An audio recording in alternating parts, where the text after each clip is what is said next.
Hey guys, welcome to the show. Got a great one lined up for you today, as usual. If you'd like to support this channel, there are PayPal and Patreon links in the info box below. Before we get to the show, I'd like to introduce the panel, see what's happening. Panel, you're introduced.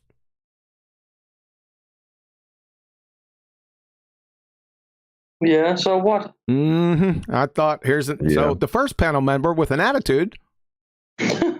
Yeah, I want a special introduction. As your sidekick, I think I deserve one. Deserve what? A special introduction. Oh, I got you. Okay, yeah, I'll tell you what, I'll get with management, and we'll talk about that at the next meeting, and I'll get back with you. Alongside with my paycheck, I suppose. Yep, and we'll go over your garnishment. Nice. All right. Well, we got a whole bunch of people in here. We got some ladies in here too. So we're good. Shout out to the ladies. Yeah. Like I said before, the more females, the better. Is that why in 24/7 when it's ladies' night that all the men are more prone to get there than the women? The men are more prone to get there than the women? Yeah, on the ladies' night. I find that amazing and humorous. You talking about ball tarts? No, Flat Earth, the Discord, right? 24/7. Right. Yeah. Yeah, ladies' night. There's usually ladies there. Yes, that's a unique observation you made. Well, we have a sort of a freedom movement here. That's called something with Women for Freedom. Yeah, I think it's called that. By the way, Women for Freedom, and then they do these sort of demonstration sort of thing and rallies and stuff, and then men show up, right? That's what usually happens when women are around. Yeah, they put women in the title and men are there. Yeah, it's amazing, isn't it? Yeah. Yeah. They have the good show there with ladies' night. I can't go there and Why do not? it.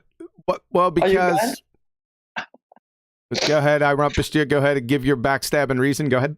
I said, "Are you banned?" No, I'm not. No, not this time. Ah. Okay, but go on. I can't because it's ladies' night, and that's what it is for. It's for ladies to defend the flat Earth, and I find myself wanting to get involved in the discussion. It seems that baltards think they got live ones, right? So they can get over because they're ladies and they can do what they want, and they sometimes, how would you say? I wouldn't say take. I feel that. Go ahead. My bad. No, go ahead. No, I feel the same way. That's why I don't join ladies' night anymore either. Because you want to say something. You just so you got to leave.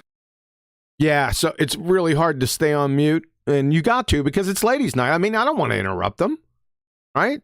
So maybe use a high-pitched voice. Maybe that helps. Nah, I don't have that. It's not part of the repertoire. All right. So, but it's a good show. They do a really good job over there. Shout out to ladies over there at Ladies Night 24/7. Shout out to Betty's server also. Seems that we're getting a rush of people in. There's a lot of discussions going on in Science versus Pseudoscience now to all hours of the night, it looks like. Yeah, well, that's good, right? Yep. But they have conversations also about religion and religion, Christianity and versus other sort of religion, which is kind of nice too. I mean, I think it's people talk about many things here. Right? We got the chill lounge and we got the after show and the after show. Yeah, that's pretty funny. Yeah. Yeah, we used to have Physics Friday, but the one that sort of had that show, he quit on us. So we're looking for a replacement. Well, I think he just took a little break, but hopefully he'll be back. Yeah.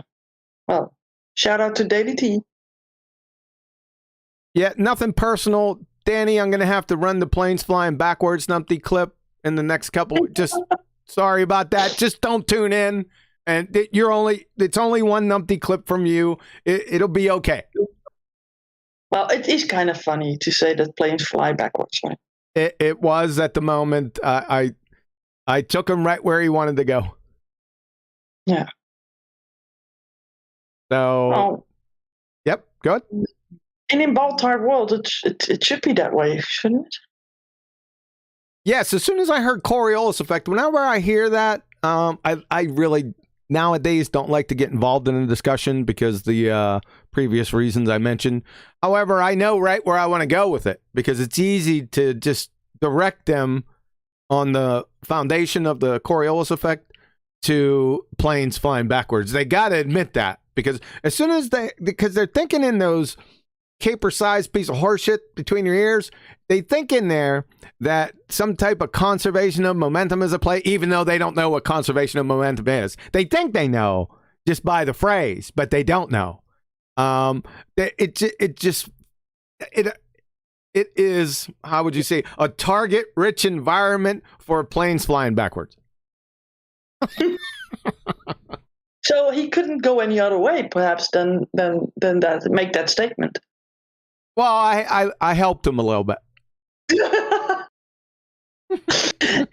I remember that reminds me of a expression that Rumpus one time said that you could see the back of your behind, right, through a telescope. If you were going to look at the horizon, but then you could see the back of your own body. But ASS. A cash sign. ASS. Yeah. I remember. Yeah, there's so many things that are quite troubling that comes projectile vomiting out of that incoherent banana hole. Don't say that because you eat bananas too. Now, you said that you didn't like pie hole, so I'm trying to switch it up. Yeah, but it gives you another connotation that I don't want to envision. Yeah. I thought it's at least clean. How about oatmeal hole? It's too long. It's not catchy. Yeah, it isn't catchy. Think of another one. Yeah. Well, get me some others, and I will choose whether I like them or not. Beef stroganoff hole. It's also too long. It is too long. It's formal too. Yeah. It needs to be something short. Cracker Jack hole.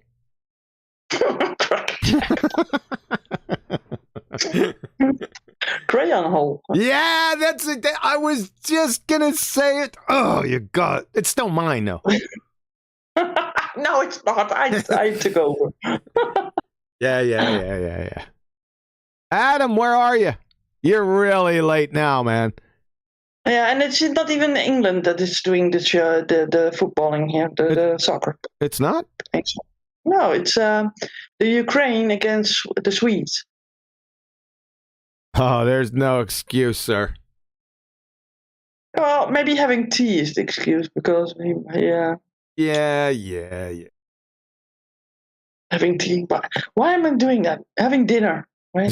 Having tea, yeah, because we hang out so much with those guys. Hey, they tend to take over, huh? Yes, there's nothing wrong with that. I like those guys. I like the culture. Yeah. It's foreign to me, no pun intended.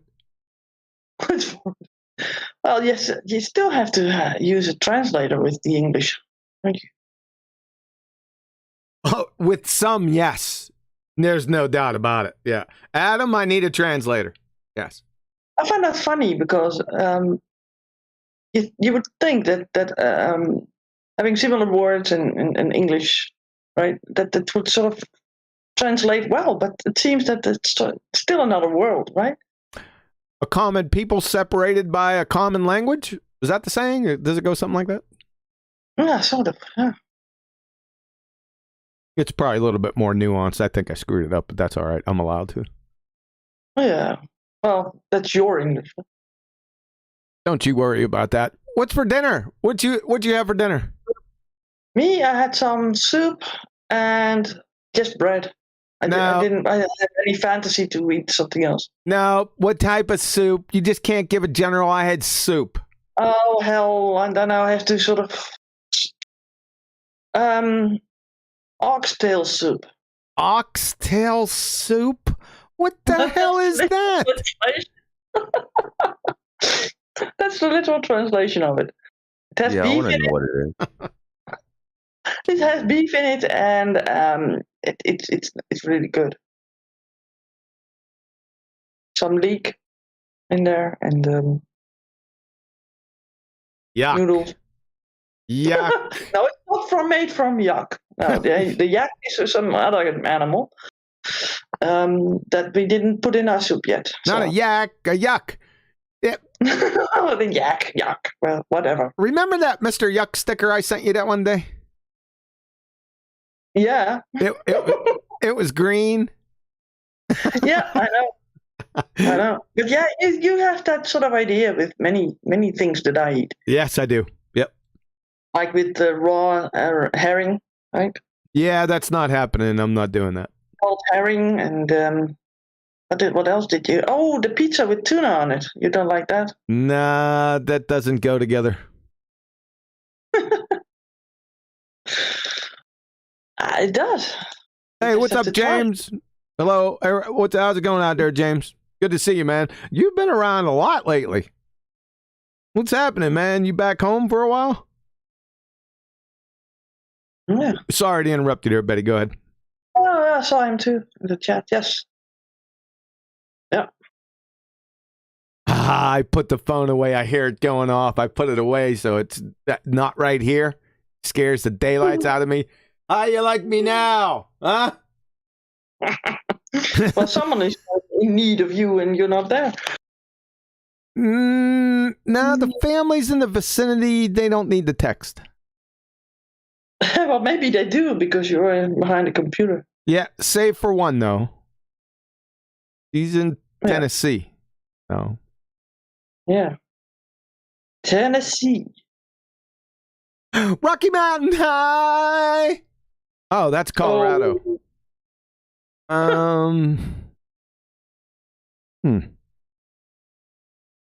We don't have Tennessee songs? They got a bunch of Tennessee songs. I'm trying to think of one real quick, and I can't get it.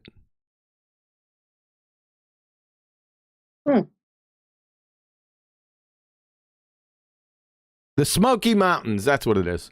Sorry, I was close. Smoky Mountain High. Well, thanks for that. I think. You're welcome. That's the same thing I said, Ken. I said, what? Tuna pizza. You got, yeah, that's what Betty eats. Well, that's really nice. That's all right, QE. That's all right. Who's rumping? Right. Oh, Sasha. I knew Sasha was rumpusing somebody. What's up, Sasha? I'm saying on pizza, it's all right. But chicken and beef on pizza, that's not all right. Chicken and beef on pizza. Okay, well, they do chicken on there. Yeah, and beef too, yes. Chicken, no on pizza. That's spicy. I don't know. Yeah, No. If you put chicken on the pizza, you are cursing the pizza. No, you will go in jail in Italy if you put chicken on pizza. Ah, okay.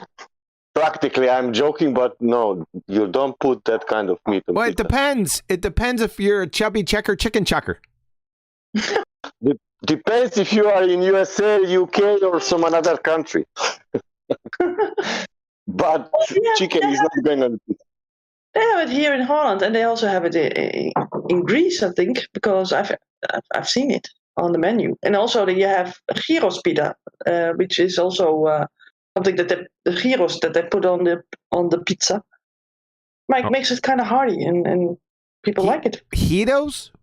What's that? Gyros, yes, that's sort of like strips of beef Oh, that's and they roast it. No, that's strips of lamb. Yeah. Oh, it's not always lamb. You can make it of beef. You can make it of chicken. You can put whatever you want, but that's not pizza. I agree. Oh, it's bread. Yeah, bread. No, well, whatever. Right. Hey, let's do Why it. limit yourself? Let's do it. You have like a 20, 30 types of pizza, and on that 30,000 types of pizza, you are not. Anyway, you don't have pizza with chicken or beef. Okay. So I think that's the rule in your house. So where in the world, Sasha? Where are you at? I forgot where you were at. Now I'm in UK. You're in the UK now? Yep. Okay.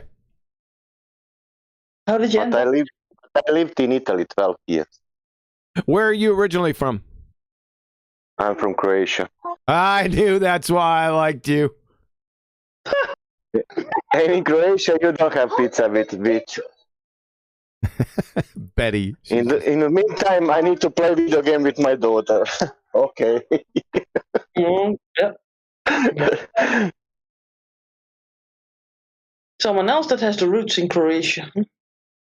Yep, my grandmother and grandfather came from Croatia. Yep. Not that long ago. A couple of generations. Not, So you're not a real purebred American, are you? I'm No, a purebred she's not. American. I'm not a Native American. I was born in the United States, though. Yeah, but that's not a purebred American. What is a purebred American, pray tell? But, exactly. No, it's not exactly. It was a question. But I answered it this way so that I avoid that question. You're right. Sure, you got yourself into big trouble as usual. Maybe the Indians, right? The one with the feathers and the stuff, and then you guys put in reservats or what do you call that? Reservations? Reservations, yes. Yeah, the ones those might be the real Americans. I wouldn't argue with that. Yeah. Talking about Indians. Hello, everyone. Hey, there's Flat Arthur. You said Indians, and Flat Arthur piped up. Hey, Flat Arthur. How are you doing? All good, Betty. Oh. Good. And by the way, I skipped dinner tonight. Oh, you did? Are you on a I fast? just don't want to get into it basis how it went last time. Oh, Anyways, we are not discussing dinner. sorry. You trying to lose some tonnage, you big dummy? Whatever that means. Tonnage means that you're sort of round and about fat. Okay. No, not exactly. I'm already too skinny. Oh, the too skinny. I got you. Yeah. Not too many people have that problem here in the States. No. That's why they have these big cars and stuff. Funny, when I was a kid, that was the exception rather than the rule, but it switched over the past few decades. I think it's switched in many other countries too. Yeah. It's See more and more. Yeah, it's quite obvious here in the States. If you were, like born in the 60s or early 70s and just watched. Yeah, but you guys do everything by car, right? You don't have bicycle roads and stuff. You can't even go and walk to another city because you will be sort of run over by this. That's a fact. Yeah, I agree. They should put more bike and walking trails, but they just didn't do it originally. I mean, also your kids, they are being collected by school buses and stuff, and they never have to walk. I mean, you guys, the parents are usually like chauffeurs for their kids to bring them to all kinds of stuff, and they can't get there on their own. What's up with that? I had to go by bike all the time. Yeah, or walk. Just the way it is. You're right, though. I mean, I'd have to agree with you. You're right. Yeah, it means that you sort of don't get the exercise and you get sort of lazy in that. Yeah. And then you have big plates, right? They couldn't have a big, just a normal plate, but then it had to get bigger, and even large. Yes. Yep. And then you feel like you have to eat it, right? And then you have to sort of finish it up. Yep. Finish it up. Yep. Everything you said is correct. And they do it here now too. I mean, I've seen it happening. I had some plates back in the day they would fit in my washing machine. And the last time that I needed new plates to eat from, right, they didn't fit in the freaking machine anymore. Well, you guys got tiny stuff over there, like tiny refrigerators and tiny We are dishwashers. so close together. Yeah. So I don't even know about most of the things that you talk about that you guys eat. And like Sasha was saying that you never put chicken on your pizza, but every pizza that I've ever eaten had chicken on it and nothing else. Wait, So, really? I don't know what other kinds of meat do you put on pizza? Yeah, like ham and yeah. Like I said, yeah, cows are holy like I and said. pigs are filthy. salami and the sort of sausages and like Yep. slice. We also have those things, but it's all made out of chicken. So it's chicken pepperoni, chicken sausage, and everything is chicken. Ooh. Chicken. He's a chubby chicken chucker. Don't think that you can say chubby. Yeah, not really chubby. Minus the chubby. Yeah, we were talking about pizza the other day because it's fun to talk about pizza. And Betty brought up the pineapple variety, and I was old school, right? Northeast United States. I never heard no nonsense like that. But I was stationed in Hawaii, and I remember it was like in the first week, I was walking through a little canteen on post, and that's what they were eating. I mean, I walked by and you could see the big pineapples, popping off the pizza, right? And I was like, oh my God, sacrilegious, man. But one of my friends decided, hey, try this, man. It's not intuitive. It doesn't look like that it'll be good, right? It looks like it'll clash, the pineapple and the tomato sauce, but it doesn't. They complement each other, right? And as soon as I tasted it, I said, I never stopped eating pineapple pizza for like 2 decades after that. That's all I'd have on it was pineapple. So I call that the girly pizza. it's not a girly pizza. Yeah, it's a girly pizza because it has fruit on it, and men usually don't choose fruit. That doesn't make it girly. I wasn't a girl. I was in the infantry. It does. I was in the darn infantry at the time. Yeah, but that doesn't matter. I mean, the girly stuff can still be in you.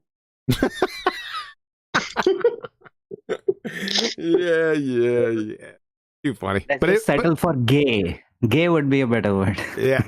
It was really good. By the way, the moral of that story is you got to at least try things, within reason. Don't just say you don't like it because you don't like it, like my son always does. So that's a good lesson right there. Yeah. Yeah, but you do that same thing. You don't try it either. Right? I'm not putting tuna on pizza. Well, you didn't think of putting pineapple on there, so you have to try it first because then you can sort of say, okay, this is really horrible, right? But you can't say it before you tried it. Yeah, it's not. Yeah, it's that way. Yeah. No, it's not that way. Yeah, it is that way. Who's here on the panel? No, he doesn't eat. Hold on a second. We got to get some people in on this because this is good conversation. I like this conversation. How many people have had? I'm not doing a poll or anything. Just if you want to shout out, just feel free. How many people have actually ate tuna on pizza and liked it? I liked it. I've never heard of tuna on pizza. Me? Sorry, but me. Now, Did you like it? The wrong crowd. Yes, Yeah. Okay. it's with onion and tuna. If you Yeah, want to onion. know, Yeah, and sometimes some olives they put on there. Yeah. but it's with onion. It's not only tuna. Yeah. So it's got to be an onion. That's- It's got to be an onion mix with tuna. Yeah, because Yeah. onion and tuna. Yeah. Yeah. Okay. I have only had tuna in a Subway sandwich and I didn't really like it. But the other day I heard a news that all the tuna that Subway uses is artificial. There is not a strand of DNA in many pieces of tuna sandwiches that they actually analyze. Really? How the heck did they get away with that? Just a news I heard saw somewhere. So you've only had what the heck is artificial tuna any damn way? Some other fish, I suppose. Yeah. These are also conspiracies. They have artificial anything nowadays. I think you can eat meat that is being grown in a petri dish. Yuck. That's the future. They want to have us eat that and bugs. Bugs. Yeah, like crickets, right? I ain't any damn crickets. We won't be hearing the crickets. We'll be eating them. Then we won't be hearing them because we be eating them. Yeah, exactly. Yeah. But they are growing these people. There are people that are sort of farming these things to later on eat.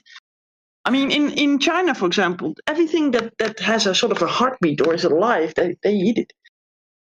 Yeah, that ain't gonna happen. Remember those shows that used to be on?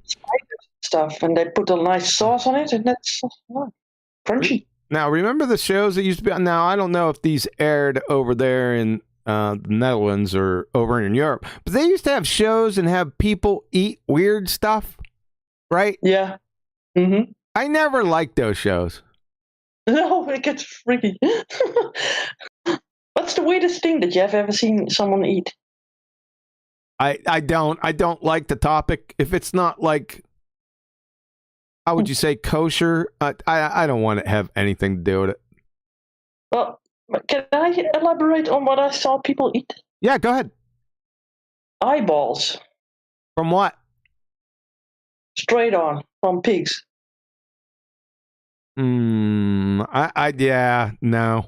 How about the nose of a pig, cooked? Really, the last slice of the nose with the 2 holes in it, and then they cook it, and then they serve it to you. Did they clean the boogies out? I hope so.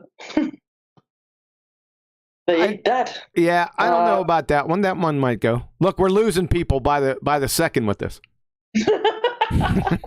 The diehards will stay, I hope.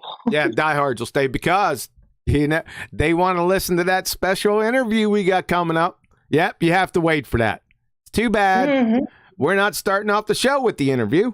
We're going to sit here and talk about nonsense and then get to the interview. We'll start in the meat of things halfway. Well, it's still the soft tissue, right? We Yep. can still eat it. Yeah, we're still on the soft tissue and dealing with bones. If you ain't cooking, Bones? cooking soups with bones, then you ain't cooking soup. What? Bones? Bones. Bones. Bones. Yeah, we could do a teaser now. I've never seen bones on pizza. That's for sure. No, you don't put bones on Pete. That's almost as bad as tuna. Oh, it doesn't have the bones. Yeah, so let's put a teaser out there for everyone that's joining in. You've seen the title. There is a special interview going to run here today, probably in a few more minutes. And we talked about it on the previous couple shows where I mentioned Jack Horner was interviewed by a radio show host in Denver, Colorado. And this was many years ago. I think it was 10 or 11 years ago. And I remember I was telling you about how they were offered Jack and all those guys money to go ahead and carbon 14 go ahead and submit the the soft tissue for C14, and I decided to go ahead and listen to it again. Betty and I listened to it, and I could see that she had some smirks and little comments during the interview, and I really listened to it closely, not as close as I listened to it in the past. And then I listened to it again, and I said, "Oh my Lord, right? I need to play this." So that's what we're going to play that. Now, I added my own color to it, more or less to make it a numpty clip. So it'll be coming out on a numpty clip shortly. So this is a special preview of a numpty clip, and we're going to run that here in a few minutes. Interesting. And you're gonna see the game. The dating game? Yeah, so tell all your friends. Yeah, the dating game. Tell all your friends, man. Go ahead and share the show. Tell them to get on over here. Bones. Bones? Bones? Or fossils? Bones. Oh, in the fossils, there's nice minerals. Don't we need minerals? For what? For our bones. Yes. Yeah, what's bone made out of? Oh, Jack, geez. Jack's going to tell you. The interview is, like I said, between Jack Horner, paleontologist, and he was Mary Schweitzer's partner in crime. I wouldn't say crime. I think the crime happened after it. And he was the technical advisor and model for Alan, the character Alan Grant on Jurassic Park, and stayed as the technical advisor for all the Jurassic Park films. So you're going to see him here in a few minutes. He was the model also for that guy. I didn't know that. Yeah, Alan Grant, the sort of great guy. With that sort of effed up with the letting loose of the dinos, right? Did he let loose? I can't remember. Did he let loose of them? Yeah, he made some amusement park with dinos in it, and he made. No, he didn't. No. He didn't make the amusement park. It was the guy that came. He was the paleontologist with the. Were they married with the kids? 2 kids with him, but weren't his kids. Yes, yeah, him. Oh, okay. I thought it was the guy that old boss, right? No, not the old bald guy. No. Was he bald? Was he bald? I think he was bald. He wasn't bald. He wasn't bald?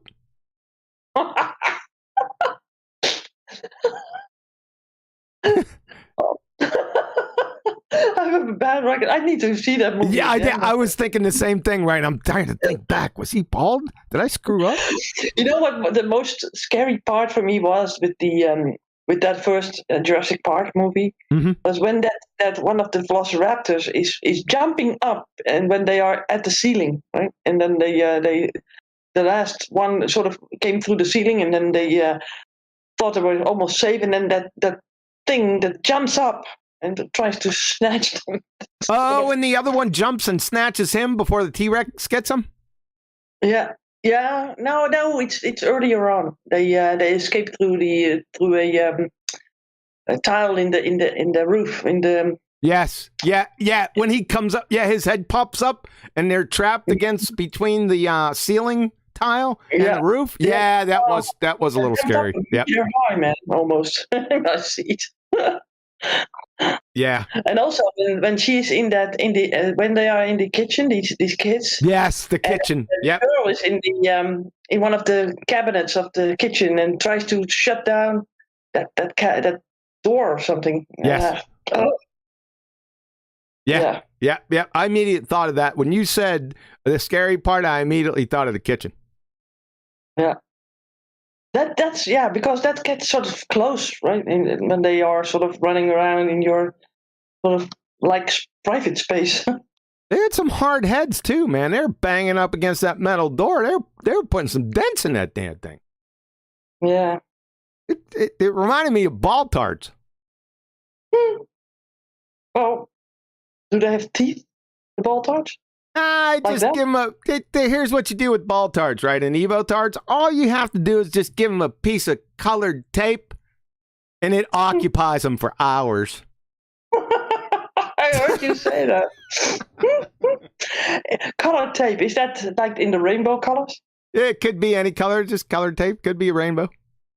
Yeah, just hack it off, like a piece of Scotch tape. Just hand it to them. It'll be all right. You won't have any worries for a couple hours. And then if it gets too overwhelming, just cut off another piece with a different color. Tony Wickham, shout out. Thanks for the super chat, man. Mackerel in olive oil. That doesn't sound too bad. It's nice. But Popeye in olive oil is a smooth draw. Yeah, I see what you did there. I should have read that first. I don't get it. What is he getting at?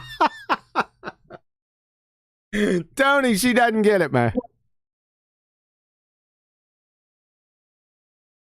Mackerel and olive oil. There's another one. Good thing you brought that up. Sardines. I couldn't understand. I could never understand when I was growing up. People eating sardines. I mean, I love fish. I like fishing. But people eating them, I was like, gag me with a friggin' spoon. Right? but on toast is awesome. Sardines on toast is awesome. Ah, there's Jedi. What's up, man? What's up, my friend? How are you keeping? Good, sir. We're talking about food, man. I know it's starting to jump in on the tuna on pizza as well. Right. I wouldn't choose it. I've mistakenly had it. It's all right, not too bad, I guess. I wouldn't choose it. I guess it depends how you make it. 'Cause I was asking about tuna here too, like cold tuna you're talking about. I'm like, oh, that's what? Then I thought about it. That's not really that bad. We do macaroni and mayonnaise that they do and mix together and saying the same thing with some noodles and tuna, and we do tuna helper. What's the difference? As long as they don't do the pizza sauce with the tuna, I can't do that though. It had to be a different kind of sauce, like caramelized onion kind of thing or something. Might be good. Bread and anything is good. I was going to ask Jedi. I was going to say, where's your sidekick at? But now I don't have to say that anymore. No. Right beside him. Is there do you have any news? Well, apart from I asked Stacey to marry me and she said, yeah. Apart from that, mate, I can't think of anything off the top of my head. Yes. Yeah. So, yeah, I was going to leave it out there. I didn't want to say anything.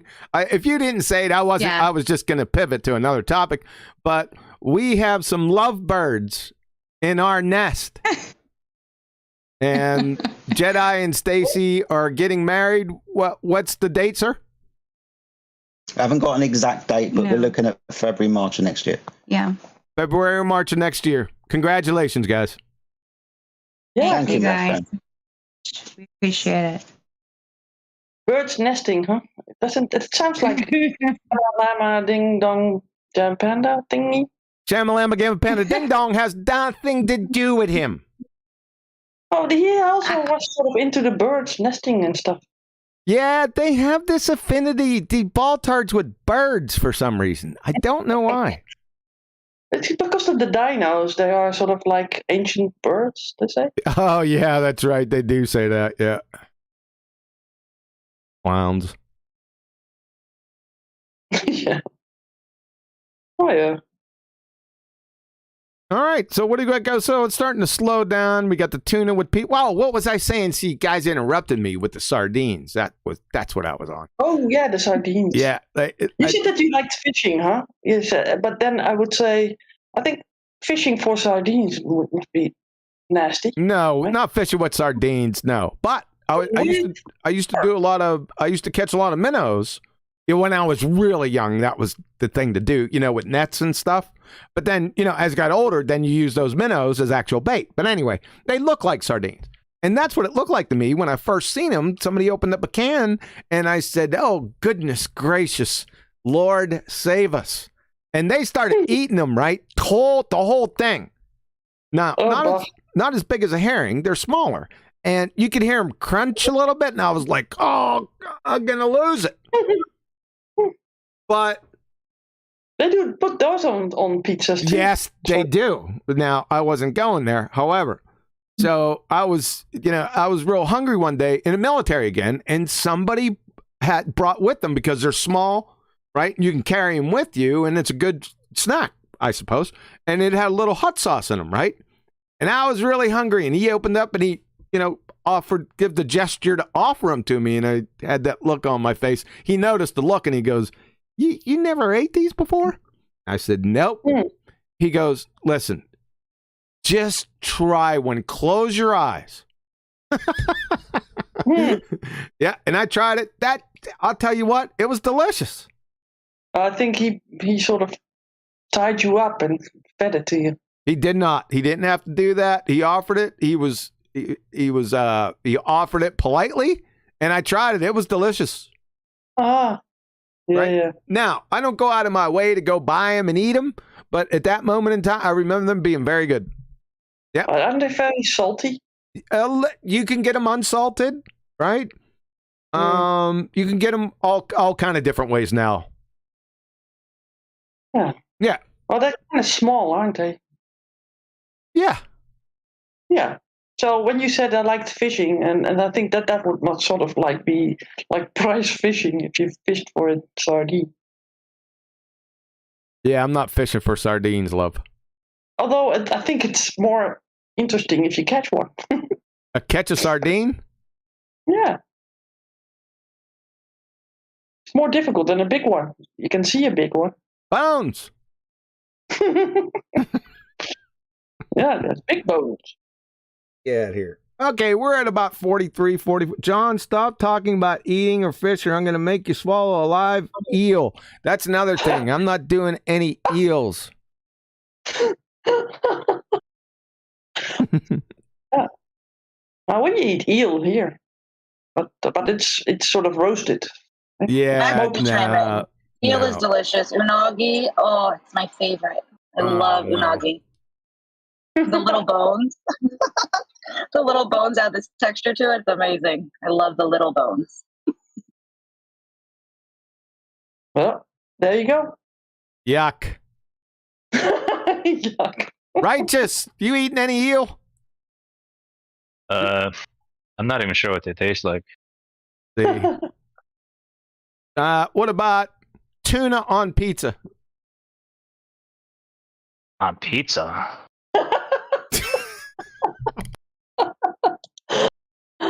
Oh, you guys there over there on the other side of the pond, you never know what eating is. How about ox? Oh, this is Betty's? Yes, it's Betty's. Yes. Yeah. Yeah, I eat that. Yeah. Good. Another one. I learned it. I learned to eat it in Greece, so they eat it over there as well. How about Righteous? Another one of her staples: oxtail soup. I don't know. That one might be all right. It's an ox. Might be, huh? Well, it's an ox. I remember I had like pig brains before. Those are delicious. Yeah. I hope you don't recognize them when they are on your plate. You just fry them with like onions. It's actually pretty good. Hey Betty, you got the con for like a minute and a half.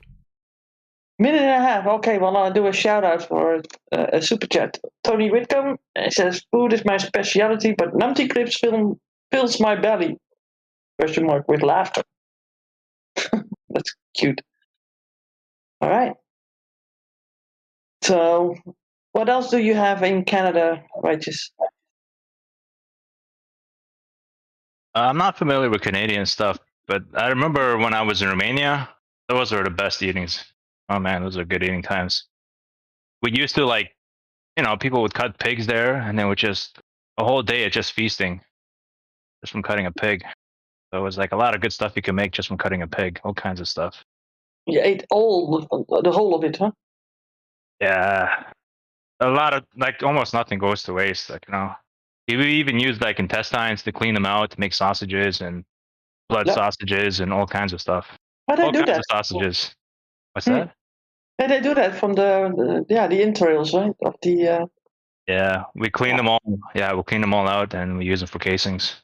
Yeah. Oh, they do that here too. You can eat the whole sausage then. You don't have to wrap it in some plastic or something. Yeah, so yeah, you make like a lot of food to last you like all winter, depending on like your family and stuff. Well, did you eat the nose and the ears and the eyes? I think I remember the ears. I don't remember the nose. The eyes, I don't remember the eyes. Why would you eat the eyes? Well, we were talking about some things that they ate on television. Just the weirdest things that we've seen people eat on television, and it was I've seen them eat eyeballs just for a bet. You know that they sort of bet if people would sort of eat it and keep it down. Yeah. Oh. You have some stupid sort of shows back in the day where it has to gross you out to sort of wanting to be watching that, you know. All right, I'm back. Did you guys get rid of all the viewers yet? Not yet. Oh, we're on the show? 64. Hey, I told you guys to go tell everyone they got to listen to the interview coming up. No, you didn't. I did. You said that I got the con and I used it in my own. Yeah, I'm not talking about that. We didn't transition well. We never do. Yeah, I noticed. All right, we'll go 5 minutes so you can wrap up the nasty little foods you've been talking about. Okay, so I wanted to say something about fish. I had it for a long time. Go ahead. So I was just Googling a few of the names that are most commonly eaten in the region of India that I live in. So the English names for those fish would be of the carp family. One name is katla and the other name is rohu. There are various pronunciations of these names, but basically they are of the katla of the labio species, I think. And it is said that Asian carp, South Asian carp. So are you aware of these fishes? Yes, carp. Yeah, but we don't eat them. They're like bottom feeders. However, when you catch one, you know that you caught something. How about that? What do you mean, bottom feeders? Bottom feeders. You know, yeah, they're bottom feeders. What we used to do when we get lazy, right? You're fishing at a lake. You just go ahead and put, like chicken liver, or just plain liver on a hook, put a sinker on it, and you throw it out in the middle of the lake, and you leave your rod there up against or put it, angle it up against a rock or whatever you have there, and just wait until you get a bite. Now, if you would walk away from your pole by chance and weren't paying attention, that you'd be chasing that fishing pole into the lake. That's how bad ass carp are. They'll pull that thing all the way in the lake. So you got to, and when you get one on your line, look out. You're in for a fight. But as for eating them, no friggin' way. Why not? What are you talking about? I love them. Because they're bottom feeders. That's what I've been eating all my life. That's most commonly eaten in the region that I live in. Anyways, have you heard of hilsa by any chance? Hilsa? Hilsa. I'll tell you the scientific name of it. I think it's given in a bracket. So, Tenualosa elisha. Oh, yeah, I'm having that for dinner. I don't think so. This is a better one because it is like 4 times or 5 times costlier than the regular carp fish, and it is only found during a season when the fish comes out of the sea into the river in order to lay eggs or something of that sort happens. So it is only available during this particular season, which is the rainy season. Yuck. You got a picture of it? Salmon. Google has it. Google has it. No, you, if you're going to bring up something that we never seen or never heard before, you got to post a pic, man. Yeah. Yeah, we won't know what it is. It's standard practice, Flat Arthur. But you can Google it. It's there on I can Google. Google it. That's a friggin' elephant hurling fallacy. But how am I supposed to bring it right now? I'm not having it right now. And I never cared to click a picture of it that I'll be on Kiwi's show telling all people from Europe and US about Hilsa. Yeah. You got to get your food acumen up, man, because we like eating here. I just told you. In fact, I'm eating right now. Banana, huh? Got a banana. Always have a banana for the show. A banana in your banana hole, huh? And exactly. Unbelievable. Bones. Bones. Well, throw the bones out. All right, let's set up here. I know everyone's probably getting there saying, okay, we drugged this on long enough. Let me get hooked up here. You did get that you had another super chat, right? I shouted it out. Oh, you did shout it out? Who was it? Yeah. Let me check. Tony Whitcomb. Oh, Tony. Food is my specialty, but numpty clips fills my belly. Yeah, I'll tell you what. You ain't seen anything yet. Tell you that.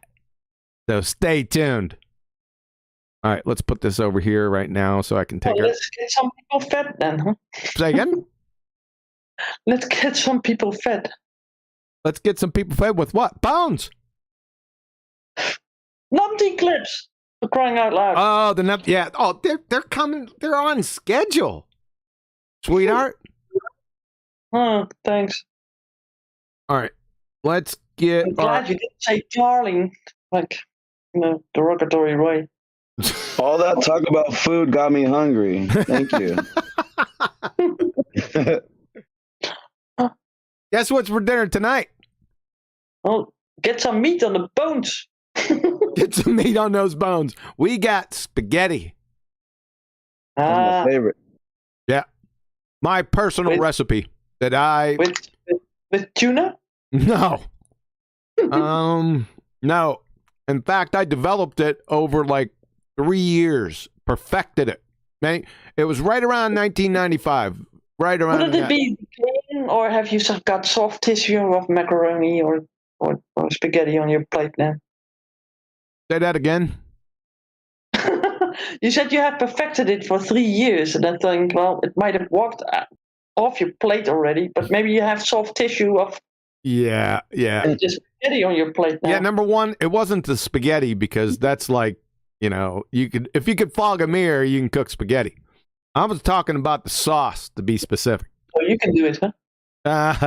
Yeah. Yeah, thanks for that. Yeah, I'm talking about the sauce, right?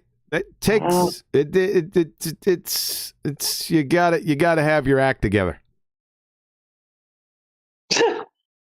My goodness gracious! That's right. Why haven't you been having another sort of profession like cooking and stuff? I'd be too fat. Well, okay. Yeah, because if you make, Now, I love good food, but if you're around it constantly, because you're going to always be eating it, right? Mm. Yeah, it's not a good idea to be doing that. Yeah, that's true. All right, so let's get ready. I've been trying to get ready for the past 5 minutes, folks. It's coming. I promise you. Okay. All right, let's get over here. All right, guys, go ahead and go on mute. Mic discipline. Mic discipline. Yep. What happened? Yeah, that's what happened. 1 second. Here we go. Look at that. We're almost ready to go, folks. I know you can't believe it. Okay, like I said, it was Mary Schweitzer and Jack Horner that found it was Mary that found the soft tissue from Jack Horner's T-Rex. So they were in cahoots together in the beginning, back in the day, right around 2003, 4, and 5. That's when, you started hearing little things about it. And we all know from the Numpty clip I played the other day that Jack Horner was a big player in this. He was on 60 Minutes. Again, like I said, he was the actor Alan Grant in the movie Jurassic Park was modeled after Jack Horner, and Jack stayed as the technical advisor for all the films in Jurassic Park. So, Bob Enyart, he is a radio host in Denver, Colorado, and he talks a lot about, he's a creationist, by the way, just to let you know. You're going to find that out relatively quickly. I don't know why everyone's not a creationist, but I digress. He decided to call Jack and talk about C14 in their dino bones, right? So Bob and the Denver Bible Church got up a pretty good sum of money, and you'll be hearing that here in a few minutes, to offer Jack and his museum, I think it's the Museum of the Rockies, to give them a special grant to go ahead and C14 the dino bones that Jack had. So this is a phone conversation that went on, and Bob taped it. All right. So here we go. Our website is kgov.com. We will put the audio of my conversation with Jack Horner, the Jurassic Park movies technical advisor, on the end of this show, so you can hear the hesitancy and why they don't want to test their soft tissue T-Rex spine for carbon-14. Why not? Because they're going to find it.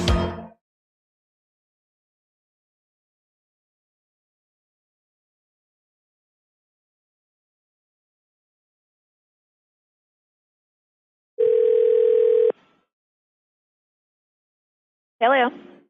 Hello, could I speak to Jack Horner? Yeah, who's calling? This is Bob Enyart with KLTT Radio in Denver, Colorado. That's Bob Enyart. Yeah, let me transfer you over to his office. I think he should be in there right now.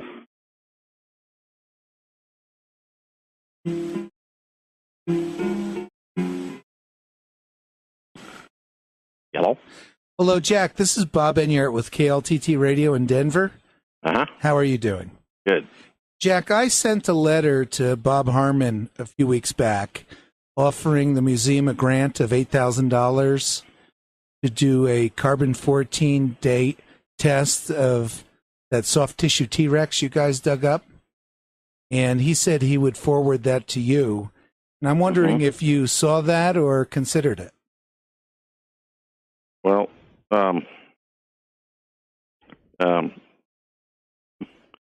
carbon-14 doesn't work on something that old. I understand that, and... Say what? And no, you don't understand that, Bob. So, it doesn't work. Whatever in the world that means. Eh, Jack? I swear these evil baltards are all the same. We don't need it to work. We just need its presence. You see, folks, carbon-14 has a half-life of 5,700 years. If the entire Earth was made out of C14, there would be 0 carbon-14 left after a mere million years. In this particular case, animals only take it in as they breathe and eat and stop once they die. Ergo, if you find C14 in dino soft tissue, collagen, etc., that is supposedly 80 million years old, then the fairy tale millions of years implodes. Get it? From the inventor of C14 dating, Dr. Walter Libby. Radiocarbon dating of bone and shell from their organic components, Science, 22 May 1964, Volume 144, number 3621, pages 995 through 1001. There is no natural mechanism by which collagen may be altered to yield a false age. Translation: there is no natural mechanism to contaminate collagen with new carbon. Why? Because it's part of biological matrices. Like I said, once the animal dies, that's it. If its presence is found in these tissues, then turn out the lights on the fairy tale fiasco millions of years parade. Period. End of fairy tale. Normally, we wouldn't expect to get soft tissue out of a T-Rex skeleton either, but sometimes science proceeds by crossing your T's and dotting your I's. And no, Bob. Natural science only proceeds with the direct implementation of the scientific method. There's no natural science here. At all. You guys might have other things you'd like to carbon-14 at the same time. Is C14 a verb now, Bob? The imprecise language, admittedly, is driving me batshit insane. In fact, in the last couple of weeks, I've been able to raise a little more money, so that's up to $10,000 now, that we'd be honored to give you guys if you would consider doing that test. Well, we can't do that test. Can't do that. No. You mean the museum doesn't have the laboratory? We certainly don't. Okay, well, we're happy to pay the expense of having a lab do the test in addition to the $10,000 to the museum.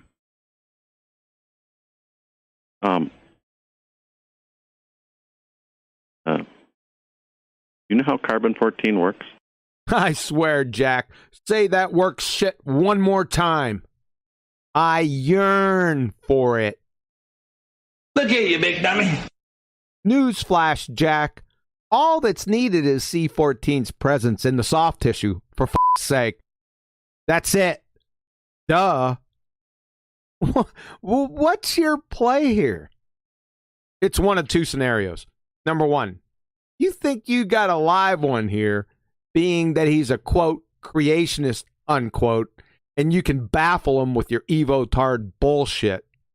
Or, number two, you're a stone-cold Dunning-Kruger pretender clown numpty dipshit that wouldn't know what the implications of carbon-14 were if they landed on your face, spun around, and whistled Dixie. I'll leave it till the end with the jury. Yeah, I'm familiar, and I realize it's useless for anything over maybe 50,000 years or so. OMG, Bob. But I've done a talk show in Denver for 15 years, and there's a group of folks interested in science. Of course, that discovery caught their attention, and they thought, well, it'd be logical to do this. To just go ahead and do it, even though nobody would be inclined to do it, just like nobody would be inclined to look for soft tissue inside of a T-Rex. Well, yeah, and, we're still trying to figure out what it is, what it's actually made of. Right, exactly, whether it's hemoglobin or whatever. Well, Jack, is the amount too small that it's just not worth the consideration? No, that's not it. Okay. What if I were able to raise more money? No, the amount of money has nothing to do with it. Because carbon-14 doesn't work on something like this. Calling all cars. We have numpty dipshit. All cars, please assist. All cars, please assist. Carbon-14's not working on anything, Jack! We're just attempting to find its presence, Jack. With rosebuds and sugar on top. It's called accelerator mass spectrometry, Jack. You dumbass cracker. Your results that you get be all over the place. Well, they should be infinity. It should be not dateable. Oh, Jesus wept. Bob Enyart, you've kind of lost the plot here, sir. Don't you remember your mission? Allow me to remind you. And why they don't want to test their soft tissue T-Rex find for carbon-14. Why not? Because they're going to find it. Why not? Because they're going to find it. Why not? Because they're going to find it. Because they're going to find it. Find it. Find it. For carbon-14, it's presence, Bob. Nothing else. no dating, no tensile strength, not its affinity for chocolate lattes or tomato basil soup, nor anything Jack is going to conjure to Jedi mind trick your dumbass off this very simple concept. So for everything sacred and holy, please wake the fuck up. In other words, it shouldn't come back saying it's 25,000 years old.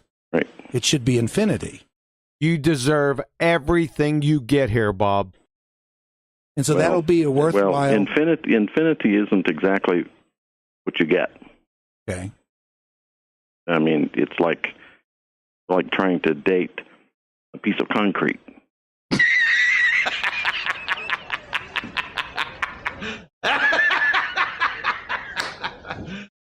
You serious? Yep, he is. Why? Bob let him do it.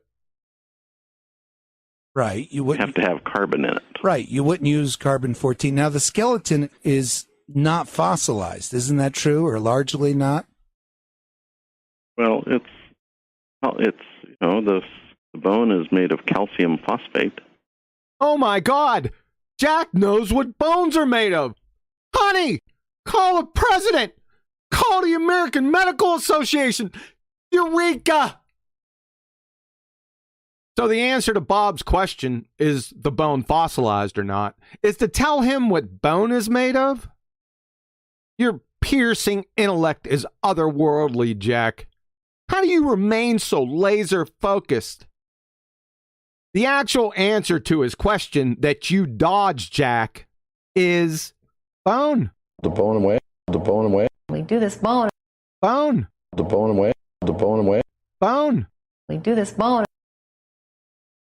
Another news flash, Jack. We don't really care about testing the mineral content of bone. We want to test the carbon-14 content of the soft tissue within the bone. Next block of instruction, how to close your eyelids in bed.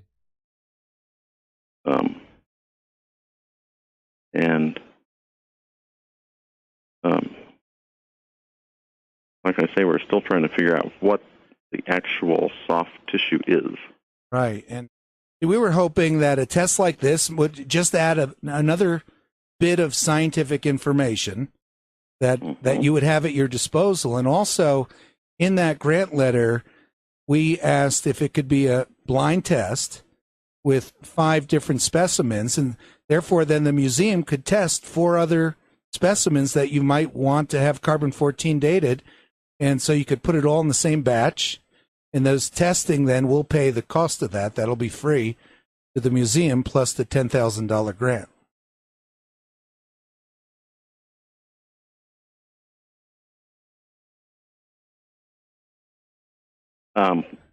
But let me tell you where I'm coming from here. Sure. All right. Obviously, your group is a group of creationists. Yes.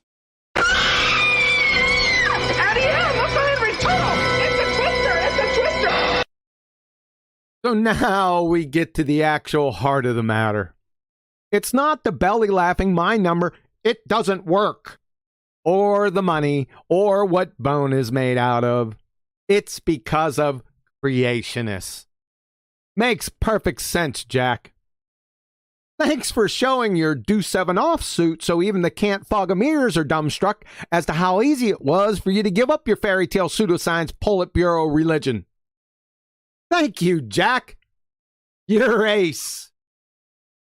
Anyone with a shred of integrity looking into the matter is just asking for transparency and finding the truth.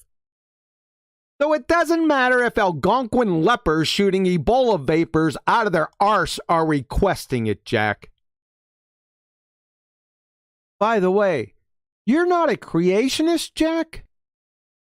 If you could be so kind as to regale everyone with your scintillating scientific explanation on how you can stand in direct violation of the laws of thermodynamics and quantum mechanics. Your group is a group of creationists. And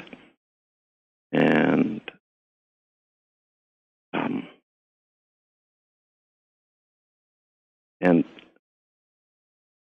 the spin they can get off of it, doing it, is not going to help. Not going to help us.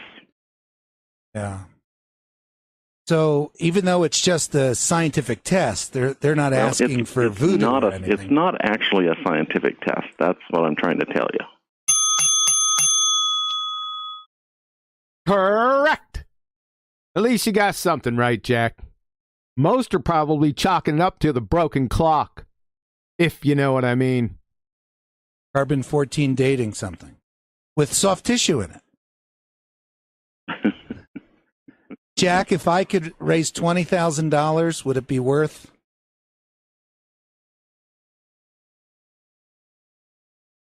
I will talk to Mary Schweitzer about it. Okay. I appreciate that.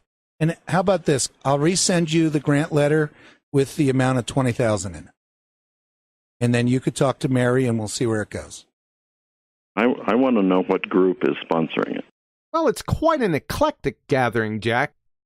There's PETA nudist fur traders, the aforementioned Algonquin lepers, a small faction of Ripley's Believe It or Not Evotards. We just give them a piece of colored tape. It seems to occupy them for hours.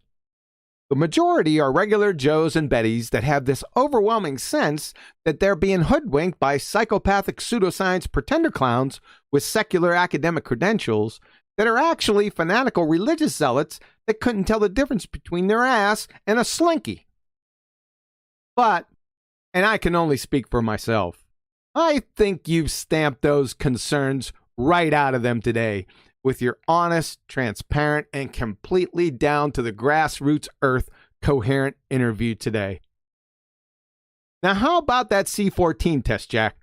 I mean, I need some really specific details about. Sure. And don't just tell it to me straight. Well, what more do you need? I thought I was pretty forthright on the group. What else would you like? Their favorite colors? Underwear sizes? With the colored tape consumed Evotards? Their favorite crayons to munch? I have to say, this is now getting a skosh creepy. You have something you're hiding, Jack. How about that C14 test? I've hosted a daily talk show for 15 years. We're on a 50,000 watt AM station, KLTT. And there's a local church here, Denver Bible Church, that's offered to help. But we also have pledges from any number of individuals in the Denver community. Okay. So we could, if you guys agree, we could send you the check within 24 hours. Okay. Well, let me talk to Mary and let me just talk to a few people. Okay. Because I don't want to, I can't afford to have it turn into a circus. Circus? Jack, you've not only been under the circus tent long before Dino Soft Tissue, you're one of the clown show leaders. Directly from your hymn book.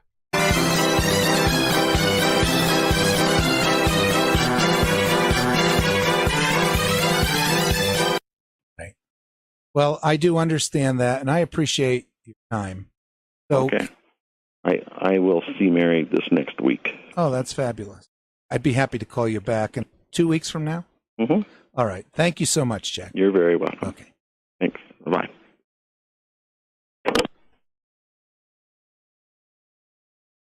There you go. We'll wait for the panel to get back.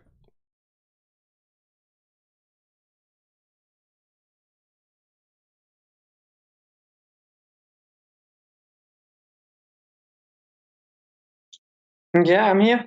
Yep. There you go. It's unbelievable. Yep. There's something else I heard there. Regular Joes and Bettys?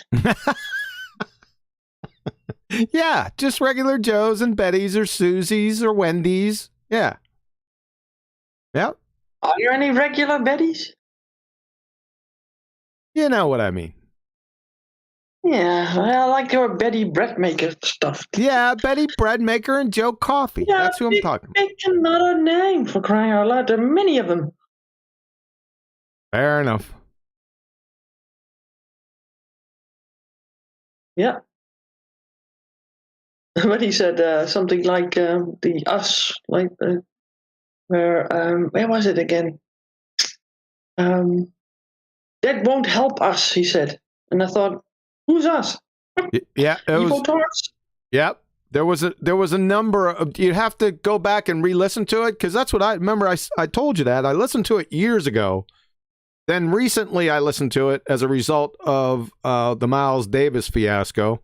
And there was a bunch of peccadillos in there, because I'm purely a numpty clip guy now. Everything I'm listening to, I wasn't thinking of a numpty clip, but I'm really hyper focused on the words that are used, and what they're, not just the overall meaning, but what's building up to the overall point, right? So, and I said, "Oh my Lord, this is target rich."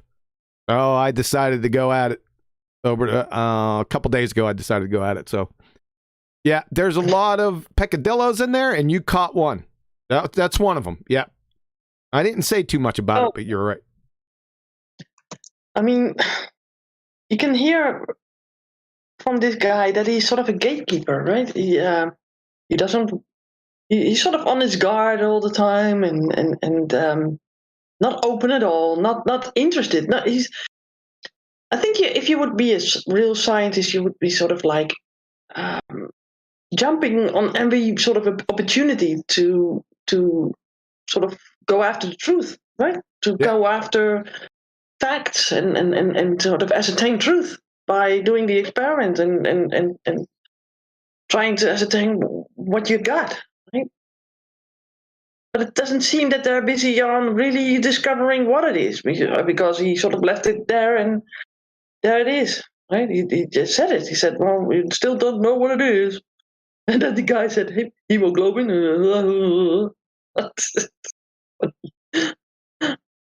Yeah, his reasoning was all jacked up, like I said. No, jacked up. Oh, that's why his name is Jack. Yeah, no pun intended there. But and you finally got the reason why at the end, or towards the end. It's creationist. I couldn't believe it. I mean, what in the world does that have to do with the price of hog feet in China? It has nothing to do with it. It has something to do with it, because he's the gatekeeper. He needs to stay within the narrative, because that's it. Yep. You can't go creative to the creationist side. Yeah, but how could he train wreck the C-14 issue? Who do you mean, Bob or Jack? Both. Because Bob lost the plot as well. Yep, Bob lost the plot. He was right on it in the beginning, right? Just right now, all you're looking for is the presence of C-14. That's it. Nothing else, just the presence. That's all, right? And then Jack, with his description of what bone is, I was like, oh, brother, you gotta be kidding me. But Bob's just following right along with him. I couldn't believe it. Yeah. But what are you going to do? By the way, Jack never accepted the grant. But that's okay, Jack. There's no problem. You see, between then and now, there's been a metric ton of C-14 found in soft tissue. So on these fossils of, or the findings of these bones in the ground. Yeah. Metric tons. It's over. He was just delaying the inevitable. Yeah, but then now it's sort of out of the public's eye, isn't it? It is. You're right. Yep. Yeah. Yep. So I suppose... And they do that all the time. And it's sort of hot in the news, then people sort of like are thinking, okay, I want to know this. And then it takes too long and they just postpone. And then after the fact, nobody want to know anymore. And they think that they have made up some stupid story. And that's what people will repeat and repeat and repeat, like parrots. You know, Betty, it's kind of like the Ark from Raiders of the Lost Ark. You know, the implications of the Ark, they don't want to deal with it.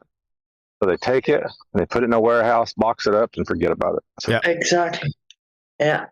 No, they did a ton of stuff, I think. It was also the bones that I didn't like to find of giants and stuff, which it has been documented in many newspapers in America, where they found huge skulls and bones and stuff. And well, they go to the Smithsonian Museum, and then it's disappeared. I thought it was a very astute observation there, Betty. And I think you're right. At the time it was hot stuff. During those few years, everyone's ear was, to the grindstone, working at it, listening. But after that, it sort of died, right? Yeah. So I guess he did his mission well. So I'll give you a thumbs up, Jack. I guess you did do a good job with that complete imbecilic obfuscation. But I got you. I marked you. You're a numpty. You're going to become an official numpty over the next couple weeks whenever I put it out officially. So thanks, clown. Yeah. The thing is, they put out these lies and it sort of proceeds, and that's what sticks in people's minds. It's unfortunate. It's the same thing with what we're living in now, with the whole stupid modeling of the COVID contagion stuff. It's the same thing, right? And the truth will get out, but it gets out too late, right? Yep. I think there's a saying here in Holland. Let me see if I can translate it. It's like the lie is having its boots on and running already, and then the truth has to still get the shoes on, right? His shoes tied, something like that. I got you. It's the light gets around the world before the truth can get its pants on. That's a good analogy. Yes, and that's what happened, right? Yeah, and then you're too late, and then so many people sort of embrace the lie, and they don't want to do away with it anymore, and then it's stuck in people's minds. Yep, you got it. You guys are all over it. Yep, I think they did a good job with it. Right. Wait till the wave passes. Yeah, they do that all the time. Sort of damage control, gatekeeping tactics. And they know that you don't have the equipment or the manpower to do such things yourself, and because also these laboratoriums and whether it's the apparatus for to do these tests, right? They are sort of also controlled. In a sense. Yeah, well, and otherwise you have to sort of get a sample of the bone that would not be available. Yeah, like I said, it's already the hay's already in the barn with this. How many sort of expressions do you have? Yeah, but can you make one?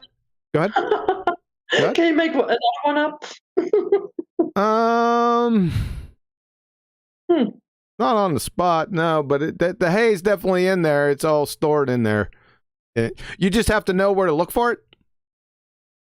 Yeah, I like that you sort of made an empty clip out of someone that was more out there, like I think I would like to see some numpty clips of, for example, Neil deGrasse Tyson and the other guy, Nye, the science guy, or something, or Richard Dawkins. I don't listen to those guys all that much. I guess well, maybe you should, because you can make numpties out of them easily. Not a bad idea. I don't think they're available all that much. I'd have to go back, and that wouldn't be a problem to go back, and listen to they're the available, right? They've done some stupid stuff too, Yeah. I think that Richard Dawkins once sort of basically admitted that you needed to have a God for intelligence and life. What? Go ahead. I was going to say, well, also Bill Nye, famously at a young age of his career was always talking about how space this, space that.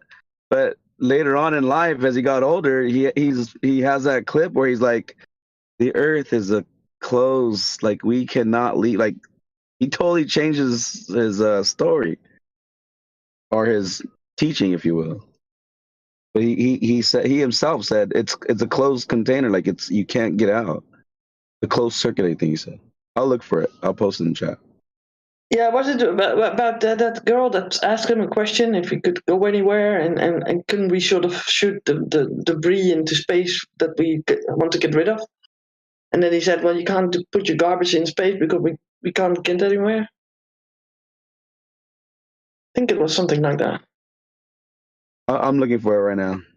Okay. Yeah, that's how it was. So anything more? Anything more on Jack? I just want to say, I just want to say, I'm surprised that there's like no lawsuit available. Like he literally was like discriminating against a religious group, and in today's world, I find it fascinating that that's tolerated. You know what I mean? Like that's the reasoning why. That's his base reason. I just found that absolutely fascinating. Yeah, it is. In their eyes, the creationists are religious, but in all actuality, they're not the religious ones. They're the actual science literate ones. But I'm following what you're saying, yes. Unbelievable. Yeah. Well, we are in a strange niche here in flat Earth and creationist bit, following Creator. I'd like to, for these people that are not creationists, listen, you can come on in. The link is in the description. And please explain to us how you're not a creationist. And please put it in the context of the second law of thermodynamics and quantum mechanics, please. We'd all like to hear it. Because it apparently, it seems that you're not parroting even the pseudoscientists. Because the highest of the high-level pseudoscientists know for an undeniable fact that there was a beginning, i.e. creation. So, I don't know, are you guys like a right-wing colored tape type of group? Yeah.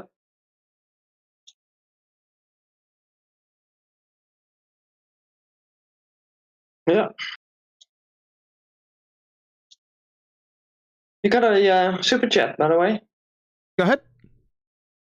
Again from Tony Whitcomb. Seems to like the super chatting.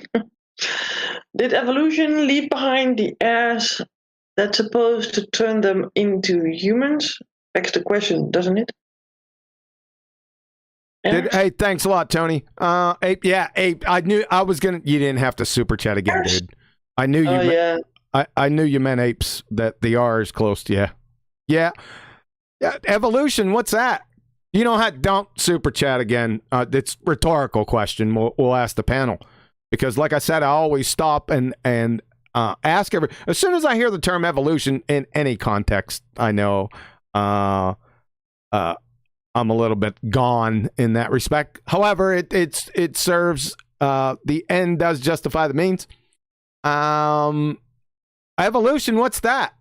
That's what I always ask him, man. And let me tell you, just get ready for the Texas two-step.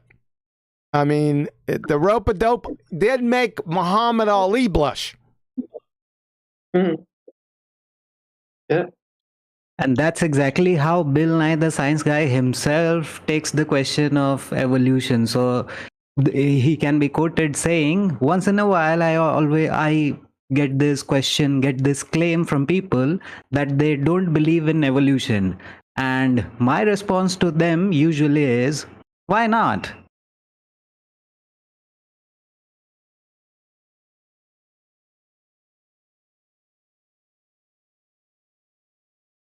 All right, a little technical difficulties, folks. Are you still with me out there? Give me a thumbs up in the chat. Let me know I'm still here.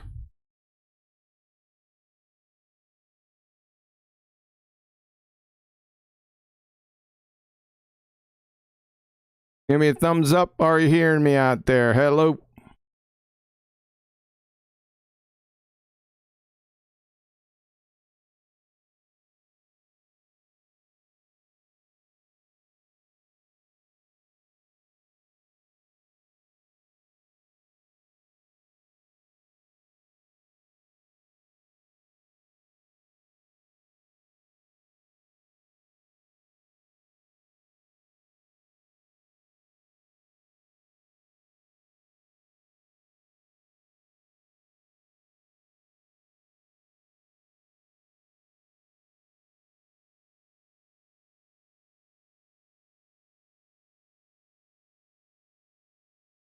Radio check 1 2 1 2. Radio check.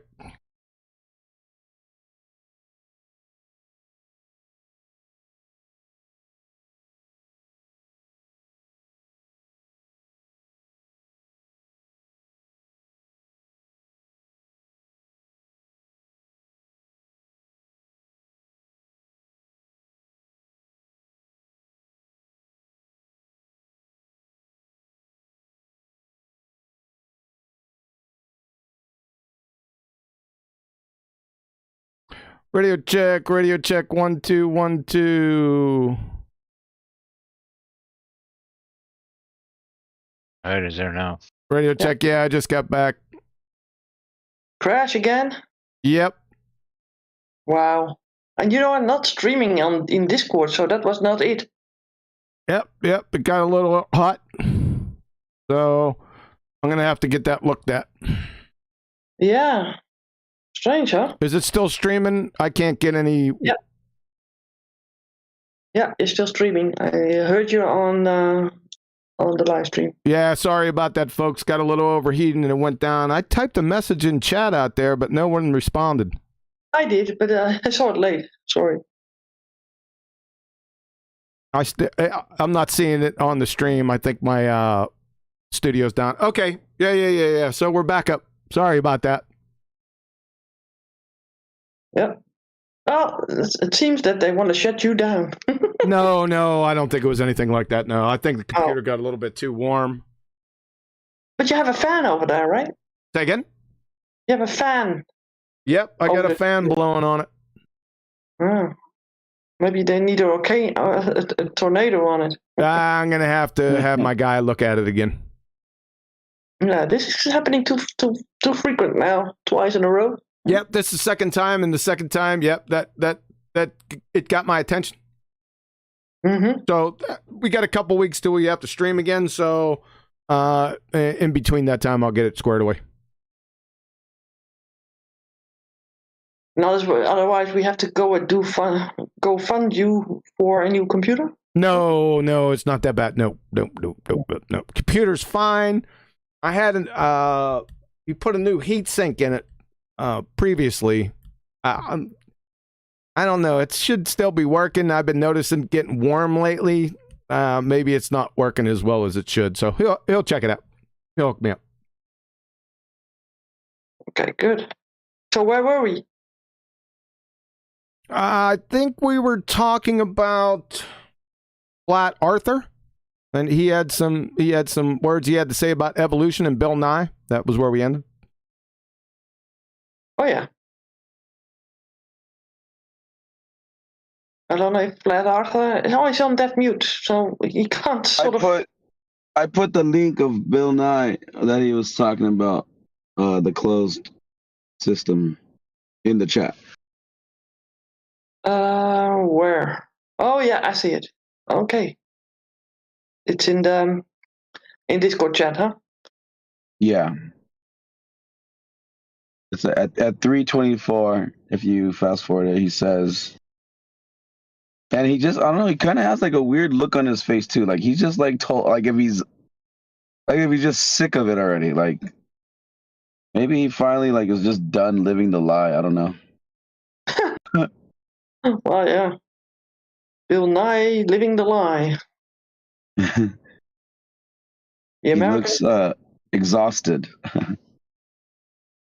Well, isn't his head a little bit too big for his body?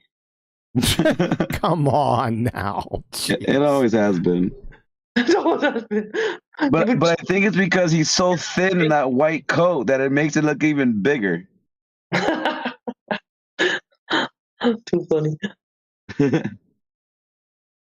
Yeah, I can't see. Yeah, the studio's not working. I don't have any chat or anything. I can't see anything. So as long as we're streaming, I guess that's okay for right now.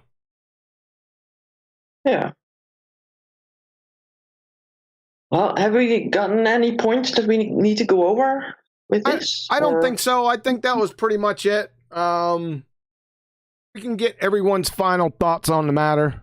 Go ahead and wrap it up for today. I think the message came through loud and clear. I think so too. Yeah. Someone said Bill Nye is a bonehead. Staying on the bone thing, huh? Yeah. So thank you, Aaron, for that comment. That's nice. yeah. So take them through, Betty. Betty, you got the con, man. We can go through, through the panel. Okay. Final thoughts, concerns, any questions, and we'll go ahead and wrap it up. Okay, then we go to Apocryphon first. With the A. No, just good show day. I don't know. I hope after the show we could talk a little bit more about them hurricanes, because that kind of got me thinking now. Yeah, we were talking about hurricanes and tornadoes because of the fact that your computer crashed, maybe, and I thought, well, maybe there's a tornado over your head. Negative. Just heat. Yeah. Are you rumpusing me? No, I said just heat. Oh yeah. Well, the tornadoes come after, right? Usually with the heat. Negative. Oh, all right. Then we go to Dawn. Photons. What's that? Photons, yeah. I jumped in and out. I heard a little bit here and there, but cool show, I'm sure of. I'll watch it back later. Okay. You got Farming Ganja. Have you seen the show? Been there? Yeah, I did. I like the carbon-14 thing. I would really like to actually perform that test, but I guess by just not doing the test, that's a really telling sign and being so hesitant about it. Yeah. But yeah, interesting show as always. Okay. And Flat Arthur? Comment on the show? Yep. Great show. You really cut it to the bone. All right. Paul, are you there? There ain't no bones about it. Rags for Got no bones to pick with you. Only chicken bones. Rolling bones gather no moss. Okay, see, listen, I'm from India. I am on the bones of my ass. No, all right, we need to stop this. That means I'm short of money. All these things I'm just looking up right now. Oh, that's a good way to learn the language, huh? And the culture. Well, by the way, I teach English for a living. You teach English? That's right. Oh, good. Nice. Okay. Good job. Okay. The next one, Rags to Riches. Are you there, Paul? Yeah, I was having internet connection issues or phone issues or something. I just couldn't get to the mute button fast enough. Yeah, I don't have much to say because I came in towards the end. So, but yeah, them tissues kind of throw everything out the window, basically. I didn't catch that. Did you catch that, John? No. I said those soft tissues throw everything out the window. Yeah, exactly. Yeah, it doesn't. That's the hairy T-Rex in the room. I mean, nothing needs to be said. You don't need to try to baffle everyone with your technical jargon. Yeah, a 6-year-old can figure it out. 68 million year old, 80 million year old, 550 million year old soft tissue. Yeah. Sure. I got this bridge for sale too. Right? Yeah. Thanks. Okay. Righteous Force. No comment. No comment? Yeah. Absolutely nothing? Yeah. So do you agree with Jack Horner on not doing any carbon dating, or do you think... I had to step away for that part. I watched it for a bit, but then I stepped away for a bit. I had to do something. Mm. Well, I didn't have to, but I did it anyways. But you're not but you are a creationist, right? Of course. Of course. Good. That's all we need to know. And we got Sasha in the Tuxpemu. You have anything to add? Are you there? How I understood, bones are fossils. Yeah, two distinct different things. Yep. Now they became the same in 2021. Before it was different. Bones are bones and fossils are fossils. Now bones are fossils. That's it. Okay. And Shines? For me, yeah, for me with this one, it was just the absolute blatancy of the gatekeeping and the mind frame of where they're at, and just the absolute insanity of that. Like that he was just so forthcoming with the fact that we're not going to deal with you because you're creationists, even if it's for science. And that was wild to me. It's just so transparent. Yeah, and somehow you Americans are so nice to each other after such a thing. I mean, not sort of like trying to pin someone on an expression like that, you know? I think that here in Holland we would sort of say, well, okay, what's wrong with that, right? That we would go into a sort of attack mode, like, and what? And so? Right? Especially if you're a radio host, you would want to have this sort of thing out, because the whole deal with trying to ascertain whether the soft tissue is really soft tissue and is carbon dated, in the sense that it is carbon, right? That's the whole point. And if a guy is just sort of obfuscating by saying, "Well, I don't want to have a clown show going on." What clown show? What are you talking about? What do you mean?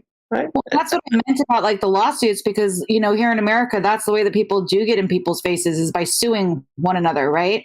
And with that, it's like a total quote unquote religious discrimination. Like you're admitting it, you're blatantly admitting it, and it's recorded. So I just find it fascinating that this has gone quiet and that there hasn't been more news about this. It's insane. Absolutely, I agree. And then we got some last person that came in late. Something old new.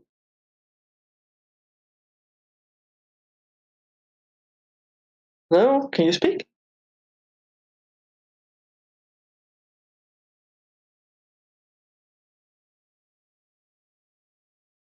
Okay, nope. I think that's it for today with the people that came in. Final thoughts from you, Betty? Then we'll wrap it on up, guys. I think I already mentioned a lot of them.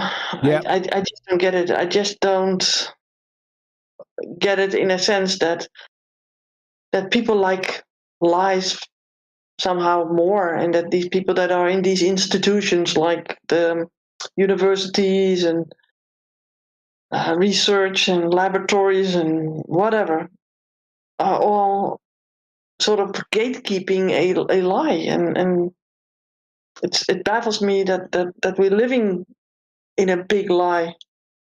And how many people are sort of confused by that and would have come to the truth maybe earlier on in life if they knew the truth, right?